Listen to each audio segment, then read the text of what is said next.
Hi friends, welcome to Saju's taste land. എല്ലാവർക്കും പുതിയൊരു വീഡിയോയിലേക്ക് സ്വാഗതം. ഇന്നത്തെ വീഡിയോ എന്ന് പറയുന്നത് നമുക്ക് വളരെ എളുപ്പത്തിൽ വളരെ ഹെൽത്തി ആയിട്ട് തയ്യാറാക്കിയെടുക്കാൻ പറ്റുന്ന നല്ലൊരു ബ്രേക്ക്ഫാസ്റ്റ് ആയിട്ടോ അല്ലെങ്കിൽ നമുക്ക് സ്നാക്കായിട്ടോ ഒക്കെ കഴിക്കാൻ പറ്റുന്ന നല്ലൊരു റെസിപ്പിയാണ്. അപ്പോൾ അത് തയ്യാറാക്കിയെടുക്കാൻ വേണ്ടിയിട്ട് ഞാനിവിടെ 2 പഴം ഇപ്പോൾ എടുത്തിട്ടുണ്ട്. അപ്പോൾ ഒരുപാട് പഴുത്ത് പോയിട്ടുള്ളതായിട്ടുള്ള പഴമല്ല നമ്മൾ ഇതിന് വേണ്ടിയിട്ട് എടുക്കുന്നത്, എന്നാൽ അത്യാവശ്യം നല്ലപോലെ പഴുത്തിട്ടുള്ള പഴമാണ് എടുക്കേണ്ടത് കേട്ടോ. അപ്പോൾ അതിൻ്റെ തൊലിയൊക്കെ കളഞ്ഞതിന് ശേഷം നമുക്ക് ഇതേപോലെ ഒന്ന് മുറിച്ച് എടുക്കുകയാണ് വേണ്ടത്. അപ്പോൾ ചെറിയ പീസുകളായിട്ട് തന്നെ എടുക്കാനായിട്ട് ശ്രദ്ധിക്കുക.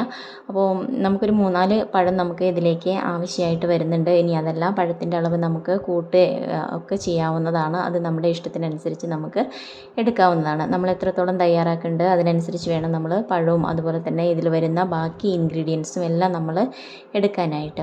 അപ്പോൾ ഈ ഒരു കനത്തിലൊക്കെ നമുക്കിത് ഇതേപോലെ വളരെ ചെറുതായിട്ട് എന്നാൽ കുറച്ചൊരു കട്ടിയുള്ള രീതിയിൽ നമുക്കിതൊന്ന് അരിഞ്ഞെടുക്കാം. അപ്പോൾ ഇത് നമുക്ക് എപ്പോഴും കഴിക്കാൻ പറ്റുന്നതാണ്. അപ്പോൾ ഈ സ്നാക്കായിട്ടോ അല്ലെങ്കിൽ കുട്ടികൾക്ക് കൊടുത്തു വിടാൻ ഒക്കെ ആയിട്ടൊക്കെ നമുക്കിത് കഴിക്കാവുന്നതാണ് കേട്ടോ, ഉണ്ടാക്കി കൊടുക്കാവുന്നതാണ്. അപ്പോൾ ഇന്നും ഒരേപോലെയുള്ള ബ്രേക്ക്ഫാസ്റ്റോ അല്ലെങ്കിൽ സ്നാക്കുകളൊക്കെ ഉണ്ടാക്കുന്നവർക്ക് ഒരു വെറൈറ്റി രീതിയിലുള്ള ഒരു പ്രിപ്പറേഷനാണ് ഇത്. അപ്പോൾ ഇത് നമുക്ക് നല്ല ഒരു ടേസ്റ്റാണ്. അപ്പോൾ ഇതുപോലെ അരിഞ്ഞ് വെച്ചിട്ടുണ്ട്. ഇനി നമുക്കിതൊന്ന് ചൂടാക്കി എടുക്കുകയാണ് വേണ്ടത്. അതിന് വേണ്ടിയിട്ട് ഞാനിവിടെ ഒരു പാനിലേക്ക് കുറച്ച് ഓയിലാണ് ഒഴിച്ചു കൊടുത്തിരിക്കുന്നത് കേട്ടോ. അപ്പോൾ ഓയിലിലോ അതല്ലെങ്കിൽ നമുക്ക് നെയ്യിലോ നമുക്കിത് ഇതേപോലെ ഒന്ന് വേവിച്ചെടുക്കാവുന്നതാണ്.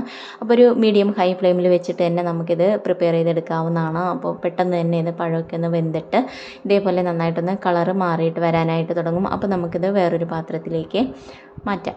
ഇനി ആ ഒരു പാനിലേക്ക് തന്നെ കുറച്ച് ഓയിൽ കൂടി ഒഴിച്ചു കൊടുത്തിട്ടുണ്ട്. എന്നിട്ട് ഞാൻ 1 കപ്പ് വെള്ളമാണ് ഇതിലേക്ക് ഒഴിച്ചു കൊടുത്തിരിക്കുന്നത്.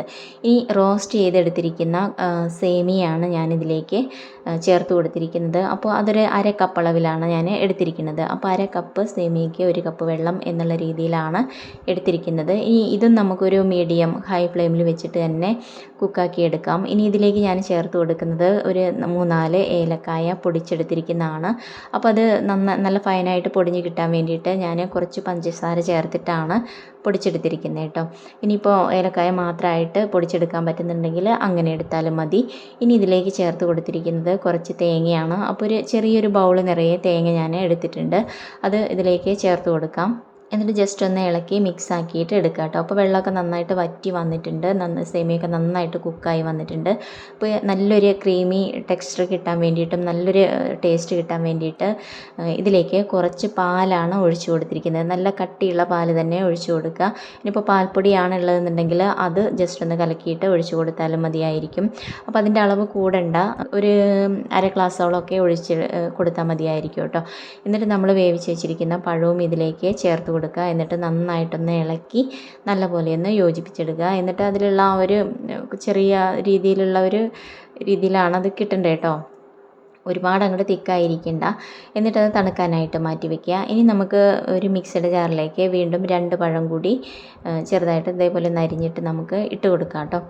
അപ്പോൾ ഇതിൽ നമുക്ക് പഴത്തിൻ്റെ അളവ് കൂട്ടുകയോ കുറയ്ക്കുകയോ ഒക്കെ ചെയ്യാവുന്നതാണ്. ഒരു 2 പഴമെങ്കിലും നമ്മൾ എടുക്കണം. ഇനി നമ്മൾ വെള്ളമൊന്നും ചേർക്കാതെ തന്നെ ഇത് നന്നായിട്ടൊന്ന് അരച്ചെടുക്കുകയാണ്. നല്ല ഫൈൻ പേസ്റ്റായിട്ട് നമ്മൾ അരച്ചെടുക്കുകയാണ് ചെയ്യണം കേട്ടോ. അപ്പോൾ ഇതിന് വേണ്ടിയിട്ട് നമുക്ക് നന്നായിട്ട് പഴുത്ത പഴവും എടുക്കാവുന്നതാണ്.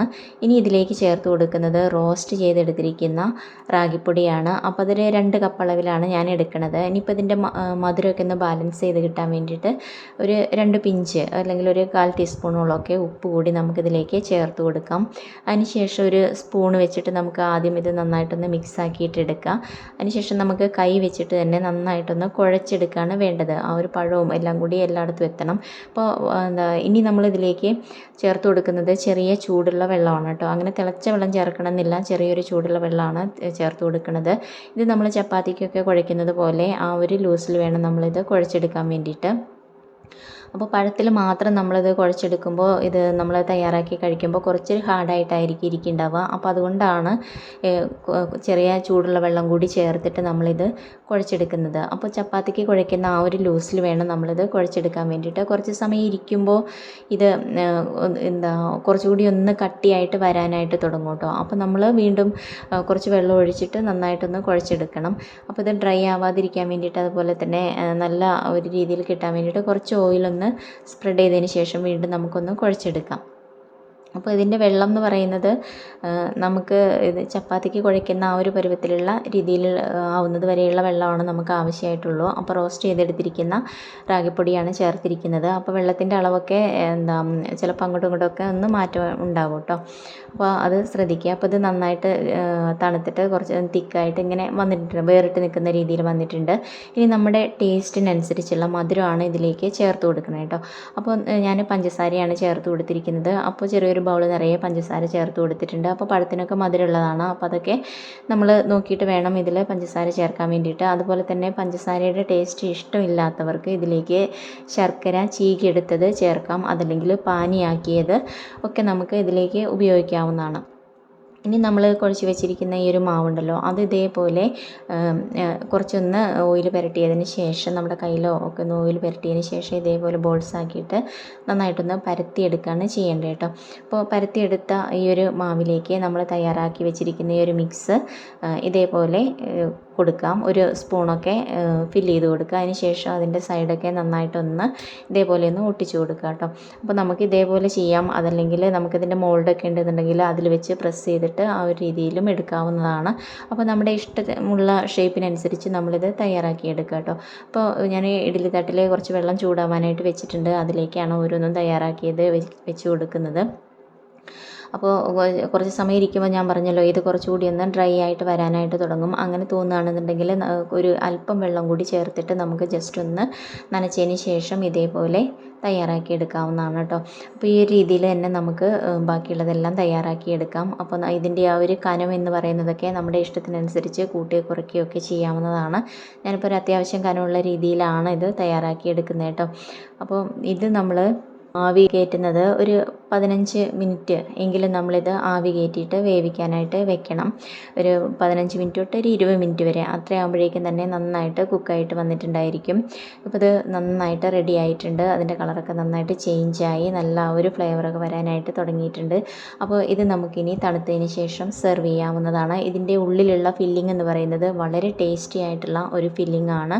നമ്മൾ സേമിയ അതുപോലെ തന്നെ പാല്, പഴം ഒക്കെ വെച്ച് ചേർത്ത് കൊടുത്തിരിക്കുന്ന കാരണം ഒരു ക്രീമി ടെക്സ്ചറിലുള്ള ആ ഒരു ഫില്ലിംഗ് ആണ് ഇതിലുള്ളത്. അതുകൊണ്ട് തന്നെ നമുക്ക് ഈ ഒരു സേമിയൊക്കെ ഇരിക്കുന്ന കാരണം തന്നെ ഒരു പായസമൊക്കെ കഴിക്കുന്ന ആ ഒരു രുചിയിലേക്ക് ഇത് നമുക്ക് കിട്ടുന്നതാണ്. അപ്പോൾ വളരെ ഹെൽത്തിയാണ്, എന്നാൽ വളരെ ടേസ്റ്റിയാണ്. ഉണ്ടാക്കാനാണെന്നുണ്ടെങ്കിലും വളരെ എളുപ്പമാണ്. അപ്പോൾ കുട്ടികൾക്ക് സ്നാക്കായിട്ട് കൊടുത്തു വിടാനൊക്കെ പറ്റിയതാണ്. നമുക്ക് എപ്പോഴും കഴിക്കാൻ പറ്റുന്നതാണ്. അപ്പോൾ എപ്പോഴും ഒരേപോലെയുള്ള സ്നാക്കുകൾ, ബ്രേക്ക്ഫാസ്റ്റുകൾ ഇതൊക്കെ കഴിച്ച് മടുത്തിരിക്കുന്നവർക്ക് ഒരു വെറൈറ്റിക്ക് വേണ്ടിയിട്ട് ഈ രീതിയിലൊക്കെ തയ്യാറാക്കി നോക്കാവുന്നതാണ്. അപ്പോൾ വീഡിയോ നിങ്ങൾക്ക് ഇഷ്ടമായി എന്ന് വിചാരിക്കുകയാണ്. ഇഷ്ടമായാൽ ലൈക്ക് ചെയ്യാനും ഷെയർ ചെയ്യാനും അതുപോലെ തന്നെ നിങ്ങളുടെ അഭിപ്രായങ്ങൾ അറിയിക്കാനും മറക്കരുത്. ചാനൽ ഇതുവരെ സബ്സ്ക്രൈബ് ചെയ്യാത്തവരുണ്ടെങ്കിൽ ചാനലൊന്ന് സബ്സ്ക്രൈബ് ചെയ്ത് വെച്ചോളൂ. തൊട്ടടുത്തുള്ള കുഞ്ഞു ബെല്ല് കൂടിയൊന്ന് എനേബിൾ ചെയ്യണേ. അപ്പോൾ ഞാനിടുന്ന എല്ലാ വീഡിയോസും നിങ്ങൾക്ക് അപ്പം തന്നെ നിങ്ങളുടെ ഫോണിലേക്ക് കിട്ടുന്നതായിരിക്കും. ഇനി പുതിയൊരു വീഡിയോയിൽ കാണാം. Okay, thank you, by.